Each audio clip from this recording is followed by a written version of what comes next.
우리가 흔히 하는 말 중에 믿는 구석이 있다 이런 말을 합니다. 여러분 이민 나오거나 캐나다로 오기로 하셨을 때에 믿는 구석이 있으셨죠? 아무것도 없는데 무작정 짐을 싸서 에이 가자 이렇게 나오지는 않으셨죠? 거기에 아는 사람이 있거나 아니면 거기 가면 무슨 일이 있거나 아니면은 여러분의 넉넉하진 않지만 통장에 아니면 전셋집에 뭔가를 이렇게 하면은 몇 달은 아니면 몇 년은 버틸 수 있겠지 이런 믿는 구석이 있으셨죠. 믿는 구석이 있다. 어려운 일을 당할 때에 위급할 때에 누군가가 나를 지켜주거나 도와주거나 보호해 줄 것이다. 아니면 그런 무엇인가가 있다. 이런 이야기죠. 특별히 삶의 불확실성 속에서 우리가 두려워할 때 믿는 구석이 있는 사람들은 그 불확실성의 바람 속에서도 평안할 수 있고 흔들리지 않습니다. 그래서 제가 자주 하는 말이지만 여러분 미래가 불확실하십니까? 여러분의 염려와 관련된 온갖 종류의 보험을 가입해 보십시오. 그러면 여러분은 놀라운 평안을 발견하게 되실 겁니다. 왜냐하면 그 보험이 여러분의 믿는 구석이 되기 때문에 그렇습니다. 그리고 특별히 그 믿는 구석이 있는 사람들, 특별히 이런 말을 언제 쓰는지 한번 생각해 보십시오. 네가 믿는 구석이 있지. 우리처럼 갑자기 대부분의 한국 사람과 다른 어떤 길을 선택할 때에 다른 사람들이 이해하기 어떤 어려운 어떤 결정을 할 때에 어떤 위험 수단이 있는 리스크가 있는 어떤 일들을 하기로 결정을 할 때에 어떤 사람들이 나를 향해서 기대하고 있는 그냥 일반적인 어떤 기대 수준이 있는데 그것과 다른 행동을 할 때에 근데 그 행동이 사람들이 보기에 위험해 보일 때 그리고 걱정스러울 때 그럼에도 불구하고 내가 불굴의 의지로 뭔가 하려고 하는 모습을 볼 때 이런 말을 많이 씁니다. 믿는 구석이 있지. 여러분을 믿는 구석은 무엇입니까? 누구입니까? 이제 이민 오셔서 아니면 오타에 오셔서 6개월 이상 지나가면 여러분 안에 믿을 사람 없다 이건 다 깨달으셨죠. 심지어는 남편조차도 믿을 수 없는 존재일 수도 있겠다 이런 거 다 아셨죠. 여기 오면 친구들 또 먼저 와 있는 분들이 잘해줄 것 같았는데 언니니 친척이니 형이니 다 잘해줄 것 같았는데 와 보니까 그렇지 않은 거 경험하시죠. 아마 전 밑에서 예배드리고 있는 김 전도사님도 와서 김 목사가 전혀 도움이 안 돼 이런 거를 지금쯤이면 한 달쯤 지나니까 서서히 깨닫고 있지 않을까 싶습니다. 영화를 보면 많은 사람들이 그 믿는 구석으로 상징적으로 만들어내는 존재가 이렇게 슈퍼맨이나 스파이더맨이나 뭐 이런 우리가 말하는 슈퍼히어로들이죠. 슈퍼히어로들의 영화를 계속 살펴보면 그 영화들이 그 주인공이 누군가와 상관없이 한 번쯤 스토리가 전개되면서 갈등하는 부분이 있는데 슈퍼히어로들의 어떤 딜레마 같은 거죠. 저는 아직도 그 슈퍼맨의 영화의 한 장면이 기억나는데요. 슈퍼맨이 이렇게 지구 위로 이렇게 우주 밖으로 이렇게 나갔는데 계속 이렇게 웅성웅성 걸리는 소리들이 지구에서 막 들리는 거죠. 이야기를 이제 자기가 사랑하는 여인이었던 것 같은데 데리고 가서 나는 사람들이 나에게 도움을 요구하는 이 수많은 소리들을 매일같이 쉴 새 없이 듣고 있어요.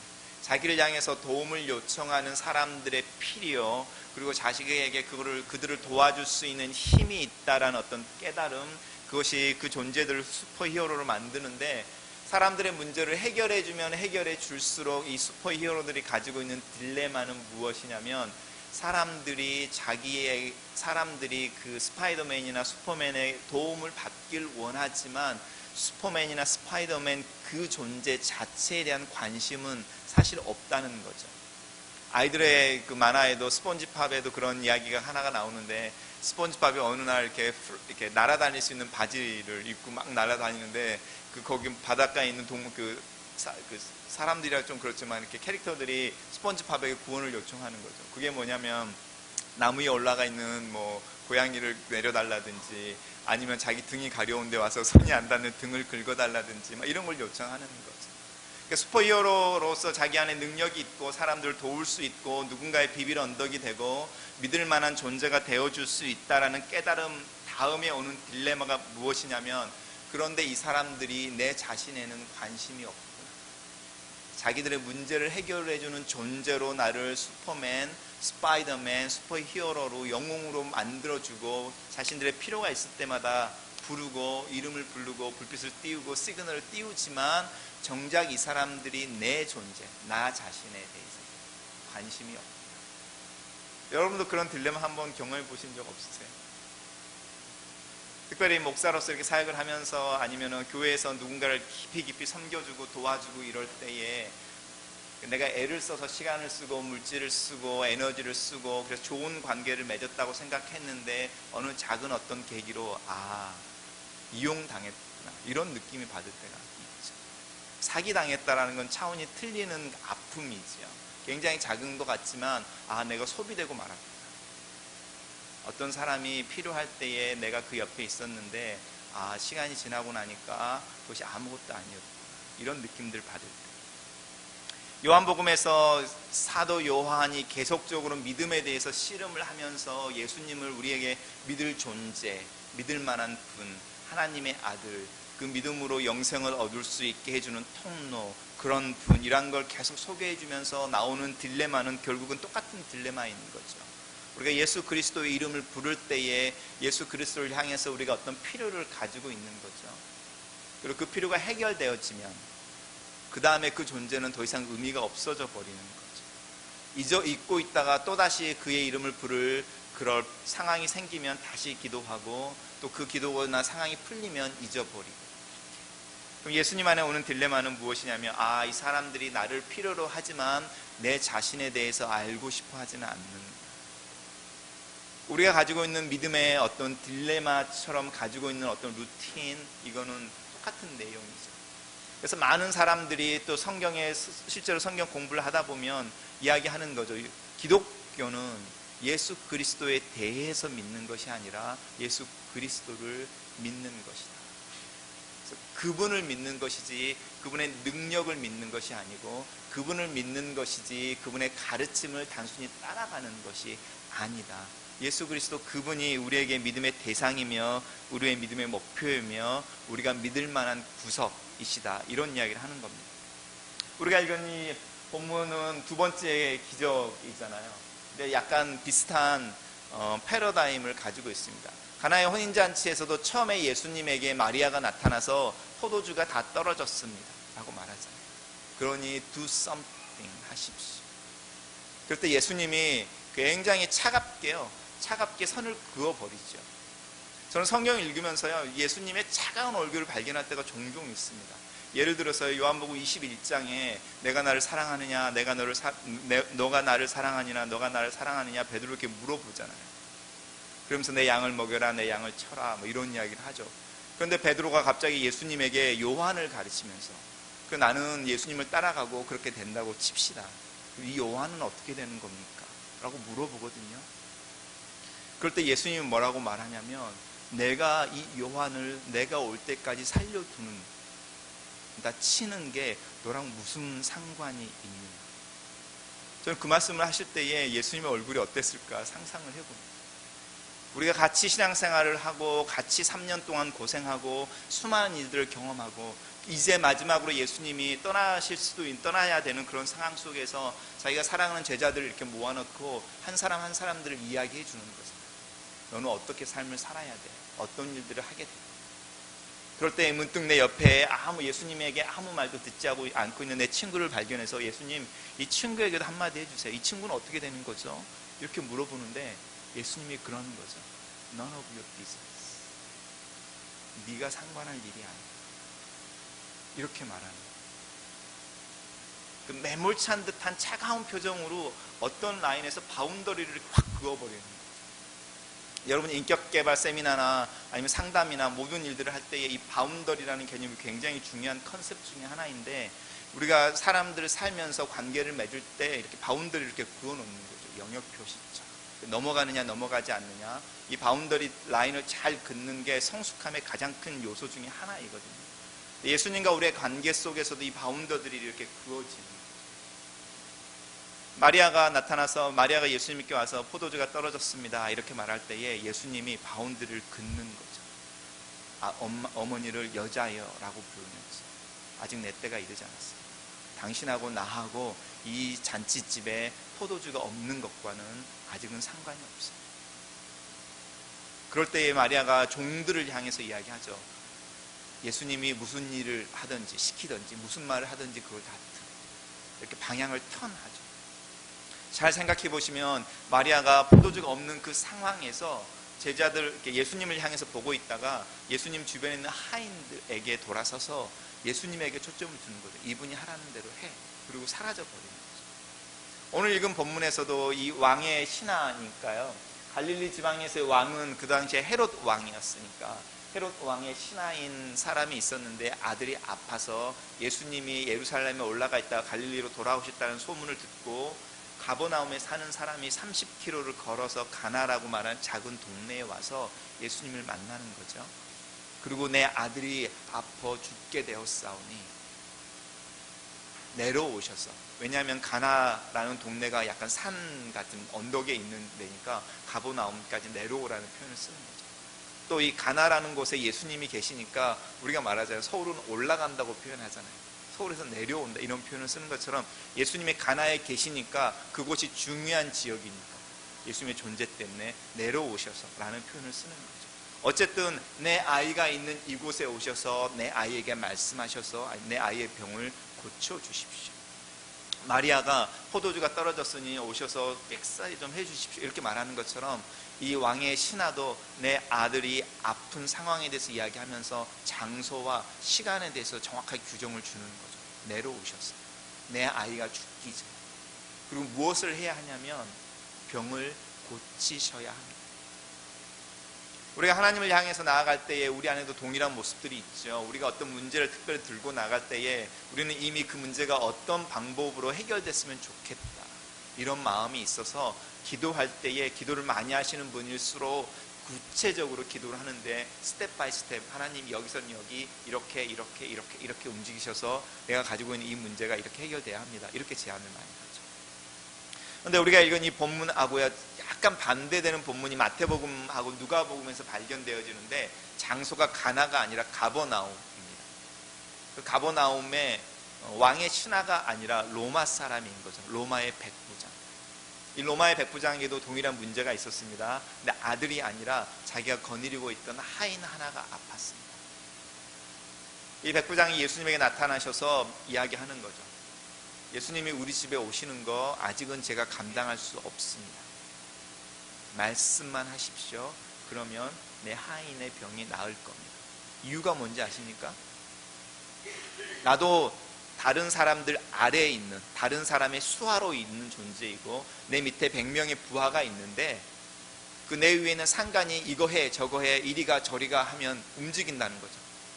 내 밑에 있는 내 병사들과 내 하인들은 내가 이거 해 저거 해 저리가 이리가 하면 내 명령을 따라 움직이오니 예수님 또한 그런 권세가 있는 분이신 줄 내가 아니까 말씀만 하시면 내 하인이 나을 줄을 믿습니다 라고 말하는 거죠. 하인의 병의 문제를 들고 나왔는데 이 백부장의 포커스는 내가 명령에 죽고 사는 것처럼 내 아래에 있는 사람이 내 위에 있는 사람과의 관계 속에서 말들이 힘을 가지고 있는 것처럼 당신의 말씀도 힘이 있는 것을 내가 아니 믿으니 말씀만 하십시오.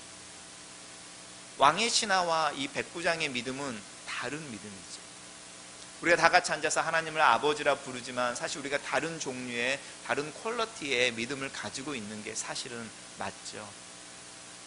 근데 우리가 다 같이 지향하는 믿음의 고울이 같으니까 우리가 각기 다른 믿음의 여정 속에서 다른 어떤 그 길의 어떤 정도에 다르게 있지만 목적지가 같으니까 우리가 함께 예배드리고 함께 성경 공부를 하고 함께 나아가는 것인데 우리가 결국 나아가려고 하는 우리의 믿음의 목적지는 어디냐면 예수님 그분이 누구인 줄 알 수 있는, 오늘 읽은 이 본문 속에서 이 왕의 신하가 내 아들이 나았다 살았다라는 예수님의 말씀을 믿고 예수님을 떠나갔다라는 거죠.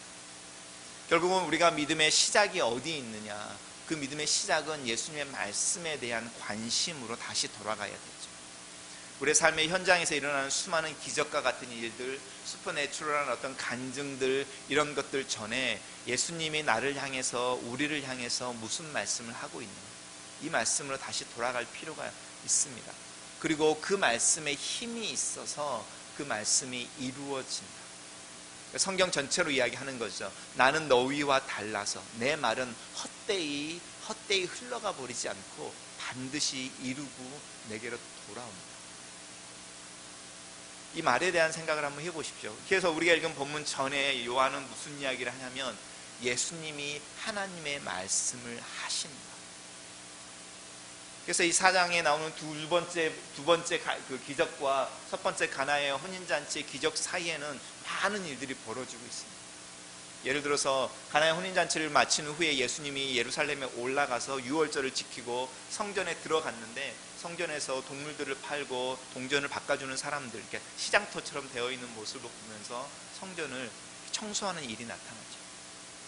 그리고 또 다른 기적들을 행하고요. 그 다음에 나사렛으로 왔는데 나사렛 사람들이 예수님을 부정하고 배척하는 일도 나오죠. 무슨 이야기를 하는 거냐면 계속 믿음에 대한 씨름들이 계속 진행되어지고 있는 스토리가 요한복음에 정확하게 이야기하지 않지만 다른 공간복음들을 이야기하면 기록이 되어져 있는 거죠.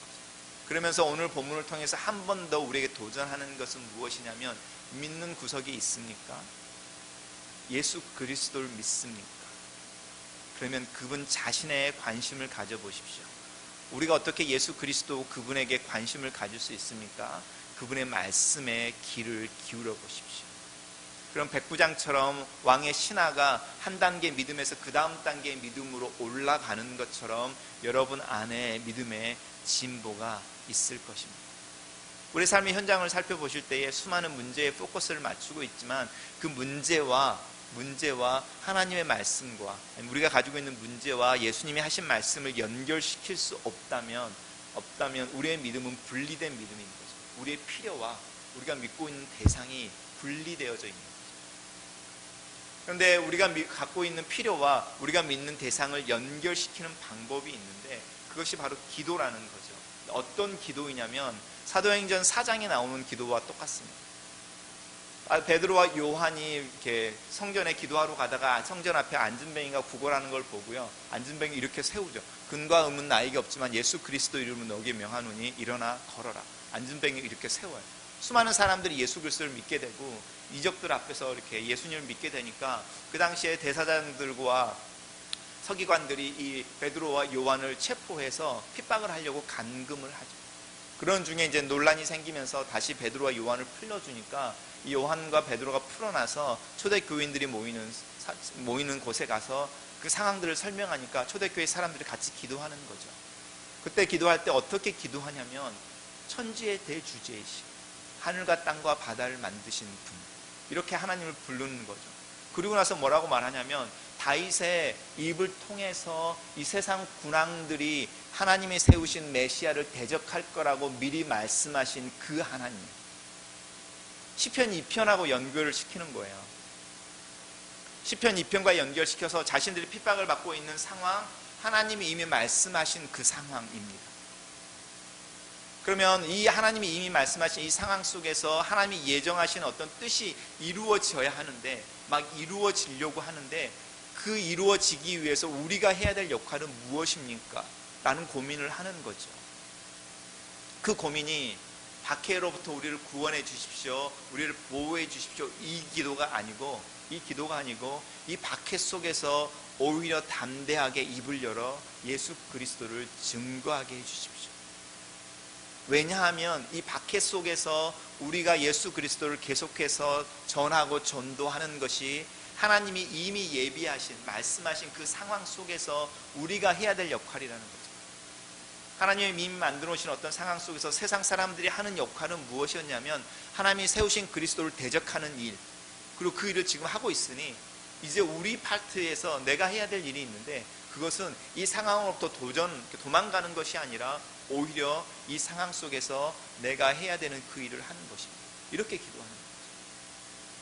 그러니까 우리 안에 믿음이 성장하고 한 단계 넘어가고 이럴 때에 우리가 믿는 구석으로 예수 그리스도를 붙잡고 있어서 우리가 가지고 있는 문제와 사람들이 예상하지 못하는 어떤 결단을 하고 행동을 할 때에 그것과 우리가 믿는 그분과 연관을 시키는데 그 연결고리는 예수님이 우리에게 이미 하셨던 이야기, 그분이 하셨던 말씀, 약속, 이런 것. 여러분은 어떤 약속을 붙잡고 지난주를 사셨습니까? 아니면 한 주는 또 어떤 약속을 붙잡고 살기를 원하십니까? 아니면 우리가 어떻게 하면은 하나님이 우리에게 주시는 약속을 발견할 수 있겠습니까? 아니면 하나님이 우리에게 주신다고 약속하시는 사인을 가지고 있겠습니까? 그것이 오늘 아픈 내 아이가 어느 날 갑자기 변해서 건강해지는 모습이겠습니까? 아니면 이스라엘 백성들이 70년이 넘는 기간 동안에 매일같이 아침에 일출과 오후에 일몰을 보면서 하나님의 구원이 반드시 오고야 말 거다 라고 말하는 그 믿음이겠습니다. 아니면 400년이 넘도록 홀로 서 있는 요셉의 무덤을 보면서 우리 조상 요셉이 죽을 때에 하나님이 반드시 와서 우리를 이 애굽에서 건져내서 하나님이 약속하신 땅으로 들어가게 하실 거라고 말씀하셨어요. 하나님이 그 일들을 반드시 행해내실 거예요. 이렇게 말씀을 고백해내는, 믿음을 고백해내는 요셉의 무덤을 지나가는 이스라엘 백성들의 400년의 삶이겠습니다. 아니면 아브라함처럼 밤의 하늘 밤하늘의 별들을 볼 때마다 하나님 나를 통해서 저런 후손들을 주시고 하나님이 원하시는 나라를 만들어낼 거야 라고 매일같이 쳐다보는 그 밤하늘을 쳐다보는 그 믿음이겠습니다. 어떤 종류의 증거와 상관없이 그 증거로 주어지는 믿음의 증거들 이면에는 하나님의 말씀, 그분의 약속이 있는 거죠. 우리 안에 그 믿음, 그 약속을 찾는 게 필요합니다. 그리고 그 약속과 그 믿음이 있을 때에 우리가 가지고 있는 상황과 연결이 되어져서 기도할 때에 이 약속을 붙들고 나아가는 거죠. 저희 막내에게 꼼짝 못하는 게 바로 그거잖아요. 아빠 약속했잖아요. 언제 할 건데? 그거잖아요. 막무가내 때를 쓰는 것이 아니라 약속했으니 하십시오. 해주십시오. 그리고 그 약속에 따라서 그럼 지금 내가 해야 될 것은 무엇인지 알게 해주십시오. 그럼 내가 그것을 하겠습니다. 이렇게 말하는 믿음입니다. 그러면 우리는 우리의 필요를 가지고 있으면서도 예수님을 놓치지 않는 두 개를 양손에 들고 걸어갈 수 있는 균형이 잡히는 신앙생활, 그리고 그 속에 스토리가 있는 신앙생활을 하게 될 줄로 믿습니다. 같이 기도하겠습니다. 살아계신 하나님, 우리가 순간순간 우리 자신을 볼 때마다 우리 자신의 문제, 우리 자신의 염려에 갇히고 덮여버립니다. 우리 눈을 열어서 주님을 볼 때에 우리 마음속에 가득 차 있는 염려를 내려놓게 되고 우리 마음을 가득 채우고 있는 수많은 소리들을 향하여 귀를 닫게 됩니다. 하나님, 우리가 눈을 감고 주님을 보기를 원할 때에 주님을 볼 수 있게 하시고, 우리가 오히려 이 세상을 향하여 귀를 닫고 주의 음성을 듣길 원할 때에 말씀하여 주시고, 우리가 하나님을 찾고 찾을 때에 만나 주시겠다는 약속처럼 하나님의 얼굴을 보이시고 하나님의 임재를 경험할 수 있게 도와주시옵소서.